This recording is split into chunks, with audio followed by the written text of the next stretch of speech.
Hello, and Happy New Year. This term, we will continue to explore some of the best and most well-known ancient Chinese poems.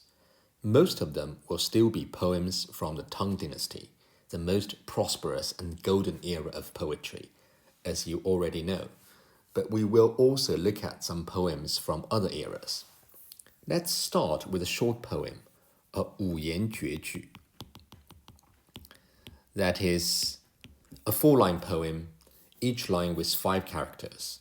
It is actually difficult to write a very good 五言绝句 because with such small space, you can't describe things fully, nor can you elaborate. You can only pick a flash of instance, a snapshot, and somehow manage to connect it with the readers. Let's see how our poet today managed this. The title of the poem is Jiang Xue. Jiang means a big river, and xue is snow. So intuitively, we know this poem is about snow on the river. The author is Liu Zongyuan, who lived in the Middle Tang era. If you still remember, this is a chart about different eras in the Tang dynasty. So Liu Zongyuan, he lived in the same time as great poets such as Bai Juyi and Liu Yuxi. Liu Zongyuan himself was actually a gigantic figure in the history of the Chinese literature. Apart from being a first-rated poet, he was mostly renowned for revolutionizing the writing of essays, promoting writings to be a form with real content, with something meaningful and approachable to the readers, rather than something full of colorful, elaborated, but pretty much empty words. This achievement, in some sense, pushed him to a much elevated literature status compared with other poets. Anyway, in short, what I'm trying to say is, Liu Zongyuan is a very important poet. So let's remember his name. Let's read the poem together first. 千山鸟飞绝，万径人踪灭。孤舟蓑笠翁，独钓寒江雪. The first two lines, 千 and the 万, we've seen such expression quite a few times. 千 is 1,000 and 1 is 10,000. Two numbers to describe, or rather, to exaggerate how plentiful things are. We have in 杜甫绝句窗含西岭千秋雪，门泊东吴万里船. And in 李白早发白帝城千里江陵一日还 and 轻舟已过万重山. Let's see what the poet was trying to exaggerate. 山 is mountain. 鸟 is bird. 飞 is to fly. Or in this case, a noun, the flight of the birds. These are all very, very simple words. 绝 means to end or to disappear completely. This line is saying the flying birds have all disappeared. None can be seen among thousands of mountains. Next is a very elegant pairing line to it. So it's like forms a pair. We said before that this structured pairing is a form often seen in poetry. Each character, its meaning, its type, i.e., is it a noun or verb or adjective, and the meaning of the sentence as a whole are all somewhat paired. It's what we call 对偶 or 对仗. So in this case, 千 is paired with 万, both a number. 山 is paired with 径, both a noun. 径 means small roads. We've seen this character before in 杜牧远上寒山石径斜. A small stony path is 石径. 鸟 is paired with 人, people, both living things. And 飞 is paired with 踪. 踪 means a trail left by someone or something having been there. Both are nouns, the flight of the birds and the trail left by people. Lastly, 绝 is paired with 灭. to extinguish, to get rid of. Basically, 灭 and 绝 have the same meaning. We say 灭火, to put out a fire. At the whole, the second line means in the surroundings, on tens of thousands of small paths, which usually must be frequented by people, there isn't anyone that can be seen. This type of pairing gives a sense of elevated beauty and satisfaction when you read it, and is a very powerful form unique to the Chinese language because of the way the language is made up of, all single characters, which make this possible. So what have the first two lines described?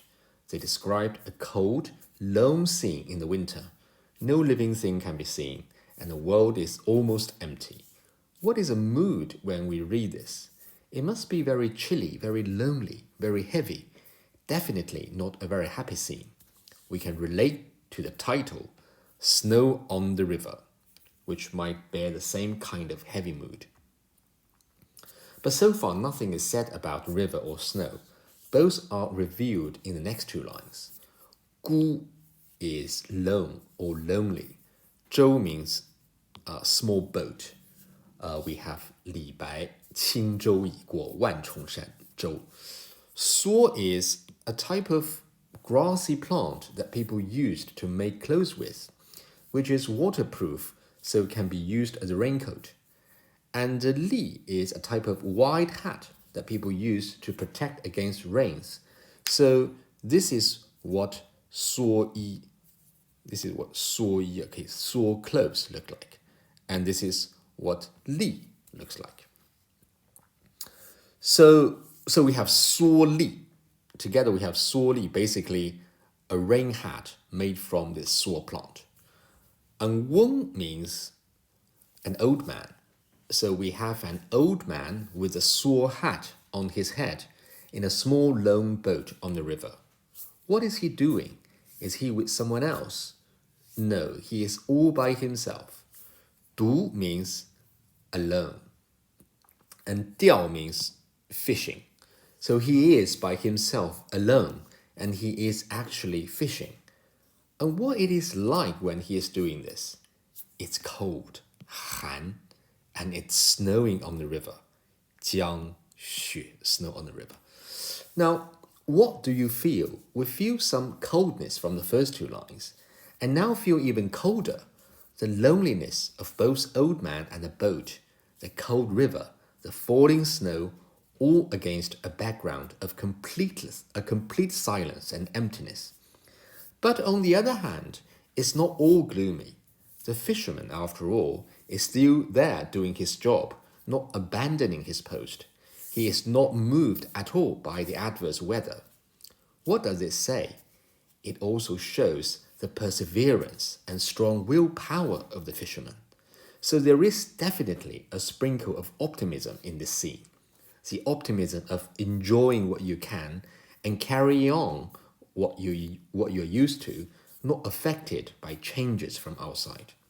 Isn't it masterful that with such short 20 characters, the poet instantly managed to let us, the readers, get the sight, and more importantly, the rather sophisticated mood that he tried to pass on to us. The poem is actually very dramatic. It contrasted the emptiness described in the first two lines with a single living thing, the fisherman, in the last two lines. The effect is to make this lonely man stand out to be even more lonely. It's like a motion picture.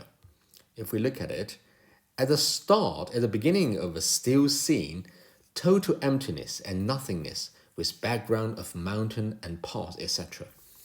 And then the camera zooms out, pans from the mountain to the river, and zooms back in, so that we can see this lonely old man fishing on his lone boat. And in the end, the camera zooms out again, so that we can see the whole picture, just like we, the readers, try to see all four lines as a whole, and we could appreciate more the coldness, loneliness of the setting. And of course, the perseverance of the fearless fisherman when facing all this. Now, we may end here admiring the poet's exceptionally technique describing a cold, snowy scene. But we may also want to ask if there is any reason why Liu Zongyuan wrote this. Could he be trying to say something implicitly? It's a bit like when we read Li Bai's 早发白帝城, 朝辞白帝彩云间, etc., etc. We know he was extremely happy, but why? Oh yes, there was indeed a good reason, because he was just set free by the emperor and didn't need to go to the banishment. Once we know about this, we have a much deeper understanding of the whole poem. Same thing here. Liu Zongyuan is a man of high talent and high ambition. He rose to fame and took high office in the central government when very young, and was determined to make a splendid career out of it. Unfortunately, within a few years, he was embroiled in some infights and became a victim, banished to the south in Yongzhou, the current-day Hunan province. So this is Chang'an, the capital, but all the way to Hunan province. So for someone as ambitious and talented as Liu Zongyuan, he surely felt utterly disappointed and indignant, and would persevere to his belief, waiting for another chance to go back to the court of the central administration to prove himself. This poem was written while he was in banishment in Yongzhou, while he was there. Without a doubt, by saying the world is empty and cold, Liu Zongyuan was really saying how disappointed and chilly he felt in his heart, and by focusing on the fisherman, he was actually expressing his own resolve that he would still want to persist in his pursuit, even lonely, even coldly, and he won't stop. Nor would he have any fear of the adversity. In this poem, he pretty much saw himself as a fisherman. He needed to soldier on to keep the optimism that somehow he would still succeed, just like this fisherman might be able to catch some fish in the end after all. Now, a last note. Unfortunately, Liu Zongyuan never got back to any positions in the capital. Throughout his remaining life, he lived till 47 years old, he was always in banishment. However, he did manage to attain huge achievement in literature during this time, leaving us hundreds and hundreds of poems and essays, and becoming one of the all-time greats. So in this sense, it is fortunate for us that he failed politics badly back then. That's all. Thank you very much.